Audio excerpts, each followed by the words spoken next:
எல்லோருக்கும் வணக்கம். ஷேர் மார்க்கெட்டில் இருக்கக்கூடிய நியூஸுக்காக 500 பாயிண்ட் 1000 பாயிண்ட் அசால்ட்டாக இந்த நிஃப்டி தரலாம், மேலேயோ கீழேயோ. ஆனால் அவனுக்கு அந்த மனசு வருமா அப்படின்றது தெரியல. இன்னைக்கு பொறுத்த வரைக்கும் ஷேர் மார்க்கெட் ரொம்ப எச்சரிக்கையாக இருக்கு. அதுக்கு காரணம் அமெரிக்காவிலிருந்து வியாழக்கிழமை வரக்கூடிய நியூஸ் தான்.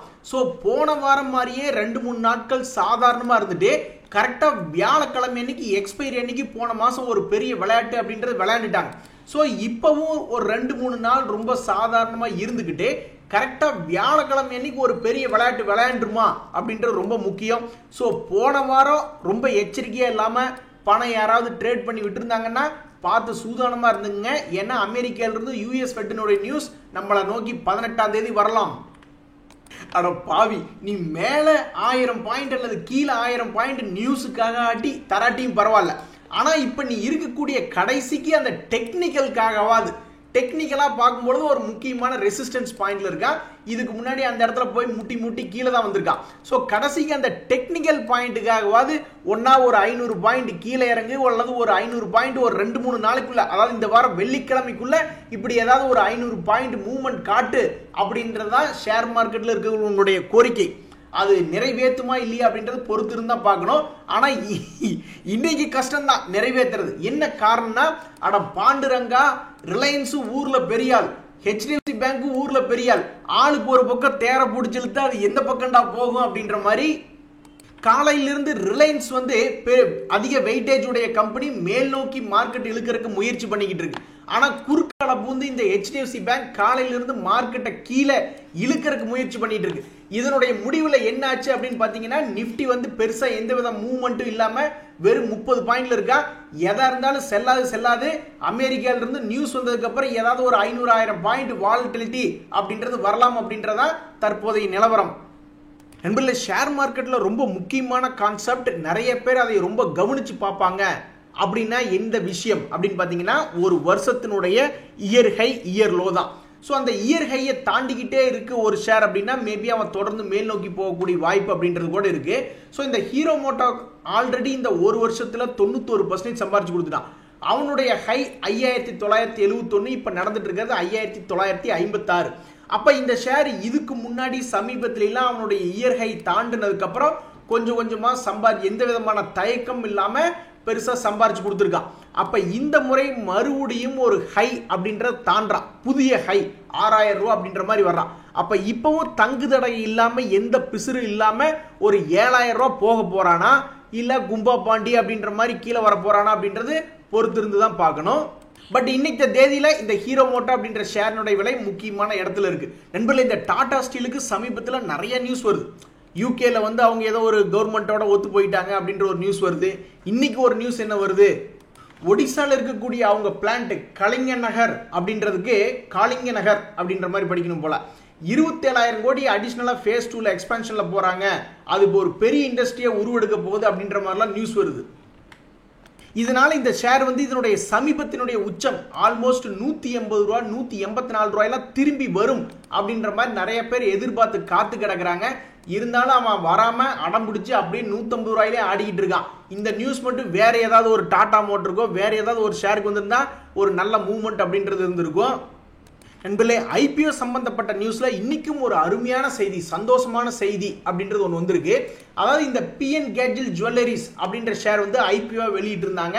அது 480 ரூபா ஒரு ஷேருக்கு அப்படின்ற மாதிரி விலை நிர்ணயிச்சிருந்தாங்க. இன்னைக்கு அந்த ஷேர் லிஸ்டிங் ஆயிருக்கு. 480 ரூபாயில வந்த ஷேர் இப்ப 800 ரூபாய் ரேஞ்சில் ட்ரேட் ஆயிட்டு இருக்கு. ஆல்மோஸ்ட் 60% மேல லாபத்துல லிஸ்டிங் ஆயிருக்கு. உண்மையிலேயே ரொம்ப சந்தோஷமான விஷயமா இருக்கு. ஐபிஓல அப்ளை பண்றவங்களுக்கு காட்டுல மழை தான். இன்னுமே ஒரு 3 ஐபிஓ அப்படின்றது ஓப்பனா இருக்கு. செப்டம்பர் 19ஆம் தேதி கடைசி அப்படின்ற மாதிரி இருக்கு. இருந்தாலும் அதுக்குள்ள ஏதாவது டம்மி பாவா ஏதாவது உள்ள டம்மி வெடிகள் ஏதாவது இருந்து அதுல கொண்டே திரிய பத்த வச்சோம்னா நம்மளுக்கு வேஸ்ட் தான். ஸோ நம்ம கிட்ட இருக்கிறதே கொஞ்சோண்டு பணம், அதையும் ஒரு 2-3 அக்கௌண்ட்ல அப்ளை பண்ணணும் அப்படின்ற மாதிரி நிறைய கான்செப்ட் இருக்கிறதுனால இதுல எது அதிகமா கிரே மார்க்கெட் பிரீமியம் இருக்கு அப்படின்னு பொதுவா ஷேர் மார்க்கெட்ல ஐபிஓ அப்ளை பண்றவங்க பார்ப்பாங்க. அந்த வகையில ஒவ்வொன்றா பார்த்துட்டு வருவோம். இந்த வெஸ்டர்ன் கேரியர்ஸ் அப்படின்றதனுடைய பிரைஸ், ஐபிஓ பிரைஸ் 178 ரூபா. அதனுடைய கிரே மார்க்கெட் பிரீமியம் ரொம்ப சுமாரா 30% தான் மேபி லிஸ்டிங் கெயின் வரலாம் அப்படின்ற மாதிரி எதிர்பார்க்கப்படுகிறது. அதுக்கு அடுத்தது ஆர்கேட் டெவலப்பர்ஸ் அப்படின்றதனுடைய கிரே மார்க்கெட் பிரீமியம் அடடே நல்லா இருக்கியே அப்படின்ற மாதிரி ஒரு 67%. ஸோ ஆர்கேட் டெவலப்பர்ஸ் நம்பர் 1 அப்படின்ற இடத்துல இருக்கு. ரெண்டாவது இந்த நார்த்தன் ஆர்க் கேபிட்டல் அப்படின்றது அவங்க வெளியிடுற ரேட்டு 263 ரூபா. இந்த ஐபிஓனுடைய விலை எவ்வளவு தூரம் மேல் நோக்கி வந்து லிஸ்ட் ஆகலாம் அப்படின்னு பார்க்கும்பொழுது அது ஒரு 67% மேல மேபி வந்து லிஸ்ட் ஆகக்கூடிய வாய்ப்பு இருக்கு அப்படின்ற மாதிரி எதிர்பார்க்கப்படுகிறது. ஸோ தற்சமயத்துக்கு இப்போதைக்கு ஒரு டம்மி பாவா எது அப்படின்னு பார்த்தோம்னா இந்த மூணையும் கம்பேர் பண்ணி பார்க்கல வெஸ்டர்ன் கேரியர்ஸ் தான்.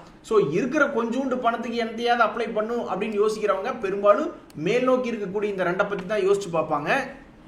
கரடிகளாம் என்ன நினைச்சுக்கிட்டு இருக்கும்னா இந்த கேவல் கிரண் கிளாத்திங் அப்படின்றவன் வருஷமான 100% சம்பாரிச்சு கொடுத்தவன், இந்த வருஷம் இவனை விடக்கூடாது, இந்த வருஷம் விட்டா சம்பாரிச்சு விட்டுருவான் அப்படின்ற மாதிரி தான் கரடிகள் நினைச்சிட்டு இருக்கும். அதாவது 2023 பாத்தீங்கன்னா 400 ரூபா டு 800 ரூபா பணத்தை டபுள் பண்ணி விட்டுருக்கான். அதுக்கு முந்தின வருஷம் தவறாம 2022 போய் பாத்தீங்கன்னா அப்போ இருக்க ஏதோ ஒரு பீரியட்ல 200 டு 400 அப்படின்ற மாதிரி போயிருக்கான். அதுக்கு முன்னாடி 2021 அப்படின்ற மாதிரி போனோம்னா அப்பவும் வருஷம் தவறாம ஏதோ ஒரு பாயிண்ட்ல இருந்து 140 டு 300 அப்படின்ற மாதிரி வந்திருக்கான். அதுக்கு முன்னாடி கோவிட் சமயத்துக்கே நம்ம போயிட்டோம்னு வச்சுக்கோங்க 2020, அப்ப அதே மாதிரி ஆல்மோஸ்ட் 90 ரூபாயிலிருந்து 180 அப்படின்ற மாதிரி வருஷம் தவறாம 100% சம்பாரிச்சு கொடுத்ததான் இந்த KKCL கேவல் கிரண் கிளாத்திங் அப்படின்ற கம்பெனி. அப்ப இவனை விட்டுட்டா தப்பிச்சிருவான் அப்படின்ற மாதிரி தான் இவனை பிடிச்சி வச்சிருக்காங்க. மேபி திவாலி சமயத்தில் இந்த ஸ்டாக் இது ஒருவேளை மேல் நோக்கி ஏறி வந்துன்னு வச்சுங்களேன், மேலே வரக்கு வாய்ப்பு அப்படின்றது வருமா அப்படின்னு முதலீட்டாளர்கள் பார்த்துட்டு இருக்காங்க. ஒரே ஒரு விஷயம் என்னன்னா ஷேர் மார்க்கெட் யாரை மதிக்குதுன்னா ப்ராஃபிட் ஏர்னிங்ஸ் க்ரோத் இருக்கக்கூடிய கம்பெனியில நல்லா மதிக்குது. என்னைக்காவது ஒரு நாள் அவனுடைய ப்ராஃபிட் ஏர்னிங்ஸ் க்ரோத் தடைப்பட்டாவோ அல்லது கீழ் நோக்கி இறங்க ஆரம்பிச்சிட்டோம்னா அவனை சுமாராக பார்க்குது. அந்த வகையில் கடந்த 3-4 வருஷமா அவனுடைய ப்ராஃபிட் ஏர்னிங்ஸ் க்ரோத் மேல் நோக்கி இருந்தது. இந்த வருஷம் கொஞ்சம் சுமாராக இருக்கு. ஸோ அதனால இந்த வருஷமும் 100% இவன் 100% சம்பாரிச்சு விடணும்னா ஆல்மோஸ்ட் 1200 ரூபா வரணும். ஸோ இந்த வருஷம் பணம் டபுளாக போகுதா இல்லை ஏற்கனவே கொடுத்த லாபங்களை திருப்பி எடுக்க போறானா அப்படின்றத பொறுத்து இருந்தால் பார்க்கணும். நண்பர்கள் இந்த டாடா மோட்டார்ஸ் அப்படின்ற ஷேரினுடைய விலை இறங்கித்தான் போச்சு. இருந்தாலும் ஒரு நண்பர் கமெண்ட் போட்டிருந்தாரு, நான் வந்து இதில் ஹெவியாக பொசிஷன் வச்சிருக்கேன், அதனால வந்து இதை பற்றி சில பேட் நியூஸ் வர ஆரம்பிச்சோன்னே அதை வந்து நான் ஹெட்ஜ் பண்ணிட்டேன், இப்போ நான் அதை பெரிய அளவில் பொசிஷனை ஹோல்டு பண்ணிக்கிட்டு இருக்கேன், அதுலேருந்து எனக்கு லாஸ் ஆயிருக்கு, ஆனால் அந்த புட் ஆப்ஷன் வாங்கி வச்சதுனால எனக்கு இந்த லாஸ் ஈடு கட்டிடுச்சு, தப்பிச்சிட்டேங்க அப்படின்ற மாதிரி சொல்லியிருந்தாரு. சூப்பருங்க அப்படின்ற மாதிரி அவரை பாராட்டுறோம். நண்பர்களே கேசால்ஸ் அப்படின்னு ஒரு ஷேர் சமீபத்தில் இறங்கு முகமா இருக்கான். இதுல பணம் போட்டவங்களும் கொஞ்சம் யோசிச்சுக்கிட்டு தான் இருப்பாங்க, ஏன் இவன் இறங்குறான் அப்படின்ட்டு. இவன் இருக்கக்கூடியது சாஃப்ட்வேர் ரிலேட்டடான ஒரு செக்டர்ல இருக்கான். அப்படின்னா அது எப்பவுமே எவர் கிரீன் அப்படின்ற மாதிரி தான் அர்த்தம். ஆனா சார்ட்டை போய் எடுத்து பார்க்குற அளவுக்கு இந்த வருஷத்தினுடைய லோ பிரைஸ்ல இருக்கான். திரும்பி மேல் நோக்கி வந்து அவன்லாம் 1400 ரூபா அப்படின்ற மாதிரி வரணும். இதுல ஏதாவது முதலீட்டாளர்கள் பணத்தை தூக்கிட்டு ஓடி போயிட்டாங்களா என்ன ஏதுன்னு பார்த்தா அப்படி இல்லை. எஃப்ஐஸ் பணம் போட்டவங்க இன்னும் அவங்களுடைய ஹோல்டிங் பர்சன்டேஜ் அப்படின்றத வச்சுக்கிட்டே இருக்காங்க. என்ன ஒரு பிரச்சனை அப்படின்னு பார்த்தோம்னா இவனும் அதே மாதிரி தான் நல்ல ப்ராஃபிட் ஏர்னிங்ஸ் க்ரோத் கடைசியில் நல்லா கொடுத்துட்டு கடந்த 2 ஆண்டுகளாக கொஞ்சம் சுமாராக இருக்கு, அவனுடைய ப்ராஃபிட் ஏர்னிங்ஸ் அப்படின்றது வரல. ஸோ அதனால தான் இந்த ஸ்டாக் என்ன ஆயிருக்கு அப்படின்னு பார்த்தோம்னா கடந்த 3 வருஷத்துல ஒரு நல்ல ரேலி 400 ரூபாயிலிருந்து 1400 ரூபா வந்தாலும் அவனுடைய ப்ராஃபிட் ஏர்னிங்ஸ் கிரேட் கொஞ்சம் சுமாராக இருக்கிறதுனால இப்போ கொஞ்சம் ததீனத்துவம் போட்டு பாடிக்கிட்டு இருக்கான். அடுத்த குவார்டர்ல இவனுடைய ரிசல்ட் எப்படி அப்படிங்கிறத பொறுத்து தான் இந்த ஷேருடைய மூவ்மெண்ட் இருக்கிறதுக்கு உண்டான வாய்ப்புகள் அதிகம். இவன் பாருங்க, எங்கள் அண்ணன் மகாத் சுகர் இருக்கிறதுலே சுகர் கம்பெனி ரொம்ப டிஃபரெண்டா அசால்ட்டா லோ ரேட்ல இருந்து 300 ரூபா வந்துட்டான். எது இவனை தூக்கி மேல கொண்டு வந்து வச்சது? இவனுடைய ப்ராஃபிட் ஏர்னிங்ஸா அல்லது எந்த செக்டர்ல இருக்கக்கூடிய நியூஸா? நியூஸ் எல்லா சுகர் கம்பெனிஸ் தான் இம்பாக்ட் பண்ணும். ஆனா இந்த மகத் சுகரை மட்டும் தனியா அழகா வெறும் 500 ரூபாயிலிருந்து மேல 800 ரூபாய் கொண்டு வந்து நிறுத்தி இருக்காங்களே, ஏன் அப்படின்னு பார்த்தோம்னா முக்கியமா அது ஒரு டிவிடெண்ட் கொடுக்கக்கூடிய கம்பெனியா இருக்கு. அது மட்டும் இல்ல அவனுடைய return on capital employed, return on equity அப்படின்றது நல்ல வளர்ச்சியில காட்டுது. ஸோ ஒரு ப்ராஃபிட் ஏர்னிங்ஸ் க்ரோத் இருக்கக்கூடிய கம்பெனிகள் தொடர்ந்து 1 கோடி 4 கோடி 10 கோடி 50 கோடின்னு ப்ராஃபிட் ஏர்னிங்ஸ் க்ரோத் இருக்கக்கூடிய கம்பெனிகளை ஷேர் மார்க்கெட் மதிக்குது. அந்த வகையில் இந்த 20 கோடி 40 கோடி 50 கோடி இப்போ கூட சமீபத்தில் வந்து நான் இது பாண்டியான ஸ்டாக்குகளை தான் அதிகமாக செலக்ட் பண்ணுறேன். போன வருஷத்துக்கு இந்த வருஷம் ஓரளவுக்கு நல்லா லாபம் பண்ணிக்கிட்டு இருக்கானா அப்படின்ற மாதிரி பார்த்துட்டு இருக்கல, கடைசிக்கு அவன் லாபமாவது பண்ணிக்கிட்டே இருக்கணும் அப்படின்ற நோக்கத்தில் எடுக்கும் பொழுது பட்டார் பட்டார்னு ஒரு 10 ஷேர் எடுத்தோம்னா ஒரு 2-3 ஷேர் மிக அழகா நல்ல ஒரு லாபம் அப்படின்றது கொடுக்குறானுங்க. நண்பர்களே, நம்மளுக்கு ஒரு ஷேரை பற்றி தெரியலனா அவன் ஏதோ ஒரு சாதாரண ஆள் அப்படின்ற மாதிரி நம்ம நினச்சிக்கிட்டு இருப்போம். ஆனால் அப்படி கிடையாது அப்படின்னு ப்ரூவ் பண்ண வந்தால் இந்த டோரண்ட் பவர் பிரைஸ் வைஸ் அவன் இன்க்ரீஸ் பண்ணதுலயும் டாடா பவர் அதே மாதிரி அதானி பவருக்கு முன்னாடியே இவன்லாம் 300 ரூபா ரேஞ்சில இருந்து 1800 ரூபா ஓடி வந்தவன் தான் இந்த டோரண்ட் பவர். அப்ப இவங்கிட்ட என்ன விஷயம் அப்படின்னா நம்மளுக்கு அதிகமா தெரியறது இல்ல. நியூஸ் வெளியே வந்தாதான் நம்மளுக்கு யாரு எப்படிங்கிறதே தெரியும். சில பேர் வெறும் லுங்கி மட்டிட்டு கட்டிட்டு வந்துட்டு இருப்பாங்க, ஆனா அவன் பின்னாடி ஒரு 10-15 கோடி இருக்கும். அது மாதிரி இந்த டோரண்ட் பவர் அப்படின்ற ஷேருக்கெல்லாம் நம்மளுக்கு நியூஸ் பெரிய நியூஸ் அப்படின்றது படிக்கிறதெல்லாம் இப்பதான். ஆனா அவன் இப்பவே 300 ரூபாயிலிருந்து 1800 ரூபாய் பக்கம் வந்துட்டான். ஸோ இந்த டோரண்ட் பவர்ல இன்னைக்கு ஒரு நியூஸ் என்ன வந்ததுன்னு பார்த்தோம்னா, அவங்க 64,000 கோடி அப்படின்றது ரெனியபிள் எனர்ஜி ப்ராஜெக்ட்ஸ்ல இன்வெஸ்ட்மெண்ட் பண்ண போறாங்க அப்படின்ற ஒரு நியூஸ் வருது நண்பர்களே. அதே மாதிரி பிரஸ்டீஜியஸ் ப்ராஜெக்ட்ஸ் அப்படின்ற மாதிரி சொல்லுவாங்க. ஸோ இந்த எஃப்எஸ்எல் வந்து என்னைக்குமே எந்த ஒரு கம்பெனியா இருந்தாலும் சரி, மைக்ரோசாஃப்டோட, கூகுளோட, அமேசானோட எல்லாம் பெரிய பெரிய ஆர்டர் கிடைக்கும் பொழுது அல்லது பெரிய பெரிய டைப் வைக்கும் பொழுது அது ஒரு பிரஸ்டீஜியஸ் ப்ராஜெக்டா தான் பார்க்கப்படுது. அந்த வகையில் இன்னைக்கு ஃபர்ஸ்ட் சோர்ஸ் சொல்யூஷன்ஸ்ல ஒரு நல்ல நியூஸ் அப்படின்றது வந்திருக்கு. அதை காரணமா காமிச்சு இன்னைக்கு காலையில் நல்லா தான் இருந்தா 315 ரூபாய்க்குலாம் இருந்த ஷேர் இப்போ 310 ரூபாயில ட்ரேட் ஆயிட்டு இருக்கு. இன்னொரு நியூஸ், சந்துமா எப்படிமா இருக்கு, அடிக்கடி நீங்க வர்றீங்களே அப்படின்ற மாதிரி இந்த சந்தூர் மேக்னைஸ் அப்படின்ற ஷேர்ல ஒரு நியூஸ் வந்திருக்கு.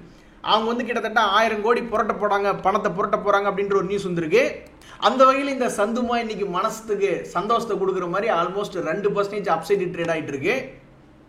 அட கடவுளே, உன்னுடைய திறமையால் எங்கள் வாயே அடைத்து விட்டாயே அப்படின்ற மாதிரி இந்த கேம்பஸ் ஆக்டிவேர் அப்படின்ற ஷேரை பத்தி ஊருக்குள்ள நிறைய பேர் தப்பா பேசிக்கிட்டு இருந்தாங்க. இந்த ஷேர் எங்கீங்க அவன் தொடர்ந்து இறங்குவோமாவே இருக்கான். 600 ரூபாயிலிருந்து அவனுடைய சரிவு 2-3 வருஷம் ஆகி போச்சு, பாவம் முதலீட்டாளர்கள் அப்படின்ற மாதிரி நிறைய பேர் பேசிக்கிட்டு இருந்தாங்க. கடைசியில என்ன பத்தியா நீ தப்பா பேசின, இந்த வாங்கிக்கோ அப்படின்ற மாதிரி இந்த ஒரு வருஷத்தினுடைய முடிவுல பார்க்கும் பொழுது 10% ஏறி இருக்கான். பட் நீங்க ஏப்ரல் லோல இருந்து கணக்கு பார்த்தீங்கன்னு வச்சுங்களேன், 200 ரூபா ரேஞ்சில இருந்து 300 ரூபா வந்துட்டான்.